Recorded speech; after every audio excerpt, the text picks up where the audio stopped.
What's up, guys? Welcome back to another episode of Coffee Time. You see, I'm a little short today because we have a little special episode for you. I'm going to do an interview today, so stay tuned for that, and let's run that intro.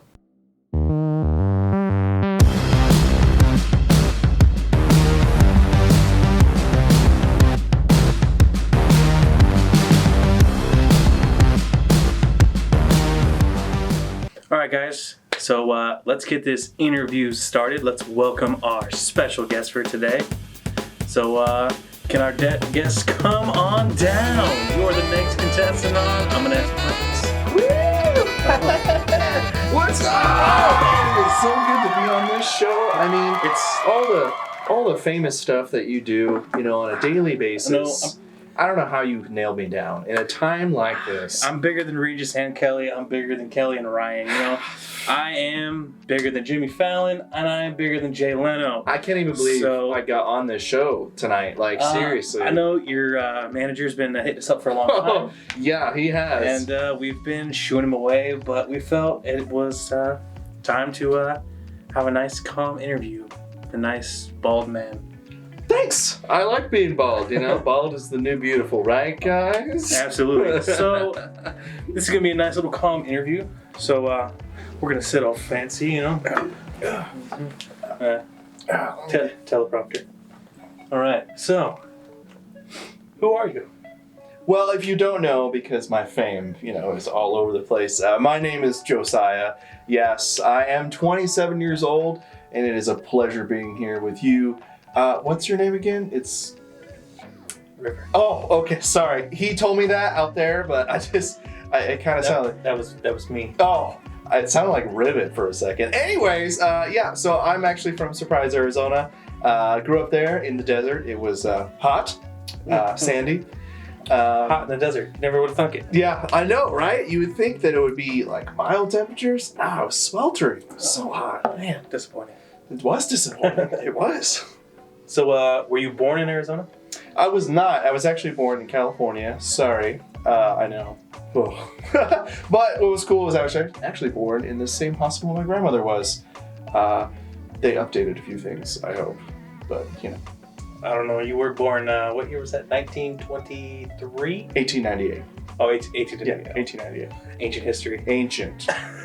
All right. So, let's start this interview out. Okay. With some deep questions. Hold on, let me talk to my agent. He says we're good. Oh, all right. So, what are other creative things or artistic things that you do besides photography? Well, I am a very well-known, not a well-known, I write. So my other creative thing that I do is I write. I've been writing for a long time. For quite a long time. So what is quite a long time? Like how many years would you say you've been writing? Well, I'm not good at math, so I'm just going to tell you when I started writing, which was I was about 12. Masterpieces were written then, just... Can you give us a kind of an example of what you were writing back when you were like 12? Yeah, it was, he stared into the distance, watching as his friends left him alone, and I can't do this. I'm getting... Cut! We can't cut. This is a live show. Oh, it's live? This is a live No one saw the tears, right? All right, cool. So, you've been writing for many, many years. Yeah. What would you say your writing style is? It's funny that you asked me that. I was thinking about that the other day when I was sitting in my mansion, in my Corvette in my mansion. Was it in the living room or? Yeah, it was in the living room, in my imagination. That's how wild it is, guys. No, I'd say my writing style, I like writing a lot of like science fiction, like thriller, mystery kind of deals. Nothing big. Nothing big. Nothing big.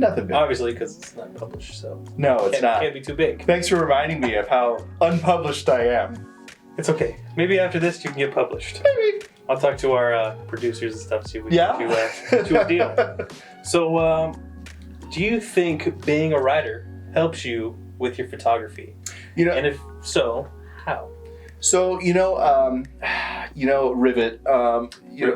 Oh, sorry. River. It really does help. Actually, I think because with a story, writing a story, you have to know the beginning, middle, and end. And when you take a picture, I try to look at it the same way.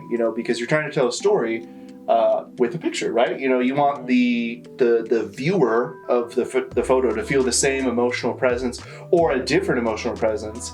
Than you. That's what writers do. They write a really good story, and then they, people have different responses to it. Some people absolutely abhor it. That's a fancy word for hate. Thank you, dictionary.com. Yes, thesauruses. They're extinct, right? Yes, thesauruses are extinct. Cool. But yeah, I do think that writing really, it gets, you get that same kind of mindset about going out and trying to find the right kind of the photo, the angle, all that stuff. Because if you break it down, photographing really means light writing. Yeah, when you say it like that, like instead of like, saying like, well, I'm a photographer, you'd be like, I'm a light writer. What do you ride light? Like a skateboard or something? Like, that's super cool, man. No, right, but right. No, right. Like, the dog. Yeah. That's my next book. It's starting The Dog. Oh, man, you're inside my head. Wow. So what are you working on right now? So actually, I have started this masterpiece with a close friend of mine. I can't even do this. I can't keep a straight face anymore. Me and River are writing a book together where we just came up with this idea. Like, look at me, Mom. I'm writing a book. Yes. I didn't write papers in high school. I don't read books, but I'm writing one. What's up? I mean, I'm typing it, but coming from my brain. It's coming in from my brain. So it's basically kind of our journey from our My Nervous Nelly roots to this journey project through our mini doc. Yeah, to our mini documentary, which we hope that we are able to still do amidst this crisis that we're facing. Wash your hands, people. I've still got a few months where that's supposed to happen. Yeah, more than a few. Yeah, we'll see. Yeah, about 5 months or so. So hopefully that can still go through, and we can make you guys a very epic documentary. Yeah, it'll be a lot of fun. It'll be once in a lifetime kind of adventure. Absolutely. Really, really awesome. And how did this book come about? Which one? The Whispers of the Island. Yes, that is the title. That is a super great title. Obviously, I came up with it. I was going to say I came up with it, but I did. My thunder. Wow, who's the writer here? Yeah, it's called The Whispers of the Island. And what was the question again, Ribbit? I didn't remember. You're a jerk. How did you come up with the idea? So we were just talking about it. We were sitting there thinking about how to be creative. And I recently took a hiatus, which is a fancy word for break, from. I just like showing my big brain off. Oh, we can all see it. Yeah, no, it's huge. There's no hair. There's no hair. So I took a break from what I was writing previously because I just hit a wall with it. And you said, maybe we should write about like this journey to the island. And I said, that's a great idea. You're a genius, my friend. You're a genius, my friend. Yeah, it's exactly what happened. And I got my team of writers together, all one of them. Me in the mirror, just going at it. So, and actually, we wrote like 6,000 words today, dude. Look at us, killing it. I mean, my fingers hurt and his brain hurts, so kind of the same thing. Absolutely, but yeah, that's what he's working on. What we're working on. Yeah. So I never thought I'd write a book. So who are writers that inspire you? So right off the top of my head, hands down. Right here. Right? Yeah, right there. Actually, he's bald too, so it works out. Thanks, Pops. It's my dad. So. Dr. Patrick. Dr. Patrick Marks. That's right. He just got his doctorate. Good job, Dad. You beat me to getting your degree. It's fine. But yeah, he has been writing since I can remember. Like I remember him typing a keyboard when I was like a wee little turd. A wee little turd. Just wee little turd with hair because I had hair back then. So it's probably spelled the same though. So what kind of stuff has he written? So actually, I brought it today. I had your producers bring it out, but this is his second book. This is called Crash. It's a great book. I really like it. It's I think it's a goal of mine to get here. Paperback. And what's funny is he signed it. Oh, famous. I know. Thanks, Dad. So yeah, if you actually want to check this out, I believe it's on Kindle, and his other book is also on Kindle. Both of them are super great. Check it out. Patrick C. Marks. Check it out. Plug. Shameless. Actually, read the back of that for us. Okay. So that I kind of get a little preview. And also prove that I can read. Hitchhikers ditch an airliner into the remote Canadian wilderness, and 17-year-old Kyle Reynolds, along with the rest of the St. Mark's award-winning jazz band, somehow survives the crash. Kyle escapes into the wild with Misty, the girl of his daydreams, only to find out that the hijackers will stop at nothing to find her. Fighting a relentless pack of terrorists and the unforgiving wilderness, Kyle is stunned to discover why Misty is the prize. The terrorists are after, and even more shocked to find his feelings for Misty are so deep, he is willing to do anything to protect her, even die to keep her safe. Ominous. Read it. It's really great. It's real deep. Real deep stuff. Good stuff. Thank you, Dr. Patrick. Dr. Patrick. So I hope you guys could check out his book and give us some feedback. Give him some feedback, Support local writers. Yes. Yeah, he's a self-published kind of deals, One of these days I'll get up there, Rivet. Oh my God. You're ridiculous. It's because you don't remember your own name. It's true. You did spell And I did spell your name wrong. You did spell my name wrong. We've been friends for like 5, 6, 7, I don't know how many years. It's fine. So what inspires you to write, besides me having genius ideas? I see stories in everything. I wrote a blog about this. I see stories everywhere. Everywhere? Everywhere. Marriage. Anyways, if you don't get that reference, you're too young. I play a lot of games. I watch a lot of movies, and I read a lot. I read. I think I'm reading 3 books at the time right now, like consecutive, like at the same time. I try to say a smart word. That sounds stupid. It is, because I sometimes it's a sore mix up, because I'm reading like for instance, I'm rereading Harry Potter because I'm bored, peeps, and reading another series. I'm rereading Harry Potter. You're listening to it. I'm listening to it Audible. Listening to the first 4 Not sponsored. books. Listening to the first 4 books, but I'm actually thinking about picking up the 5th one and actually reading it Are you myself. I don't know. I don't want to hear screaming and groaning from your room as you're trying to read this. I'm gonna give it a try. We'll see what happens when my Audible subscription rolls over and I get another book. If I end up listening to it or read it, we'll let you know. Yeah, we'll let you know. So I see stories and all those things, and especially I like story-driven video games. Yeah, a lot of people were like, what's that? I don't know what that is. Well, every game has to have writers, and they have to write a story. And so, You're telling me Minecraft has a story? Actually, it does. I don't know it, but I'm sure there's some kind of story to it. I don't know if writers did it. It's an 8-bit game. But like games like The Last of Us, for instance, fantastic writing. The God of War series, really great writing. I mean, they have huge teams of writers. So, I get inspiration from those different things. And I'd love to write something as impactful as some of those stories. I mean, people talk about those games and movies for years to come. Generations! So what is a book series that you would say has really inspired you and changed your life after reading? I would say Harry Potter. I got that. Of course, I got it. My dad actually started reading it to me when I was about 11, which is hilarious because he read the first book when I was 11. I was waiting for my dad to get a letter. I didn't get it. Hogwarts didn't want me. It's fine. There was a problem with admissions. That's what they say. Right. So, he started reading that, and then, as I grew up, I read through the series a bunch of times. And, just actually J.K. Rowling herself as an author, she started that whole series on a napkin in a I started on a napkin? Wiping my face. I was going to say a sneeze. You finished the sneeze off? Yeah, and some other authors that are really, inspiring are,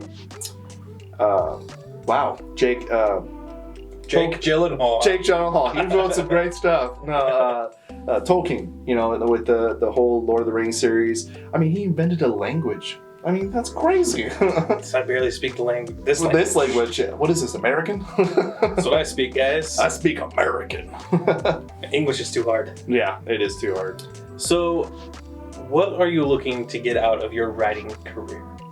I'd love to just be published. You know, I'd love to write, actually not even published, I'd like to write the end on something and be happy with the end. I've written, probably 5 or 6 stories, and I've never written the end. You know, I'd like to get there, and then, you know, it would be really nice to get it published. I think the biggest thing is getting that feedback from someone, that my story has impacted someone in a really positive way, that made them either feel inspired to write their own stuff or just make them feel good. You know what I'm saying? Like they read their book and they're like, warm and fuzzies. Warm and fuzzies, that's right. We're all about the feels here at Depth of Feels. Absolutely. Shameless plug. Subscribe. Depth of Feels, guys. Subscribe. Same thing on the Twitter. You know. Me and Ribbit, we got it. Oh my God, this guy. All right. So, do you have any advice for other creatives? By creatives, I mean everybody who literally does anything, because anything can be creative. I was going to say, anything could be creative. You know, I think, like for writers, for instance, you know, people ask Stephen King, which if you don't know who Stephen King is, you live under a rock. But he, you know, when writers come up to him and say, hey, you know, what's your advice? You know, how do I finish a novel? And he says, just keep writing. And that's the same thing with anything. You know, if you're into painting or woodwork or writing like me or photography, just keep doing it. You know, just keep pushing and just keep, you know, pushing the boundaries of, you know, of creativity. You know, look outside the box. Don't feel like you have to be inside the box. I mean, if you feel like, you know, that table should be 6 inches from the ground because that's what you want it to be, then by God, make that table 6 inches from the ground because that's what makes you happy. You know what I'm saying? You know, don't let, I guess what I'm saying is like, don't let someone else dictate your creativity. Don't be looking to like impress somebody, you know, like it's good to have the inspiration to like impact somebody, but don't do it just to impress somebody. I think that would be like my biggest advice. It's already impressive that you are creative.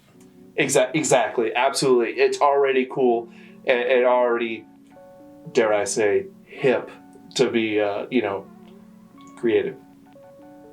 Wow. Yeah, powerful words here from the Rivet Show. Excuse me, the River Show. So that's actually all the questions I have for you. Well, that's great. But talking about being creative, especially in these times of... Yeah. I don't even know what these times are. Uncertainty. Yeah, it's a weird time to be alive. You know, for many of us, you know, this is a really weird time. You know, there's a lot of us that are not sure how to deal with this. But I think the best way to do it, and actually you wrote a blog about this, and I wrote a blog about this, so please read it. But you wrote a blog about staying creative in these times. You know, and why it's important to stay and be creative. Why it's important. And I wrote about being thankful for the little things and being thankful and you know, even when you feel like everything's kind of falling apart, because it could always be worse, man. I was thinking about the other day, you know, like, man, I'm stuck inside. I'm like, well, I'm stuck inside with Amazon Prime and Hulu and I have electricity and running water. Holy crap. I'm super okay. Like, you know, it's good. Absolutely. So... yeah, it's, you know, we have fun on here. You know, I know his name's not Rivet. It's funny. It's okay. His name's Jocelyn. I mean, Jocelyn? Josiah. Jocelyn? Jocelyn has returned. At least it's not little Pat Rick. Oh, that guy. That guy. I'm glad. Hopefully we never see that guy again. I mean, we are quarantined with him, so. Or self-isolating with him. I haven't heard from him in a bit, so. It's okay. But yeah, you say his name 3 times, he shows up. So. Yeah. But thanks for watching our video this week, guys. It's crazy to think that this is episode number 9 of Coffee Time. That is wild. That's like 9 weeks, man. And like, we have what, 77 subscribers? 78, I believe. 78. We got another one today. Let's do a little fact check on ourselves real quick. That's right, people. We're breaking the 4th wall. We have 78 subscribers. Well, thank you all for being subscribers. You guys are doing awesome. You know, we'd like to be able to reach out to more people, share this passion for creativity with more than just these 78 people. So show us to your friends, show us to your family, show us to your friends' friends. We can all stay inside, stay safe, and stay creative, and still have a good time doing it. Yeah, absolutely. So make sure you guys subscribe if you aren't already. Hit that bell to get notifications anytime we post a new video. Hit that like button. Give us a comment. Just let us know what you think. Don't be too mean, We're sensitive. I'm sensitive. He's sensitive. Very. Check out our website where we write our blog at. Check out our Instagrams to see our portfolios. And also reach out to us on Twitter.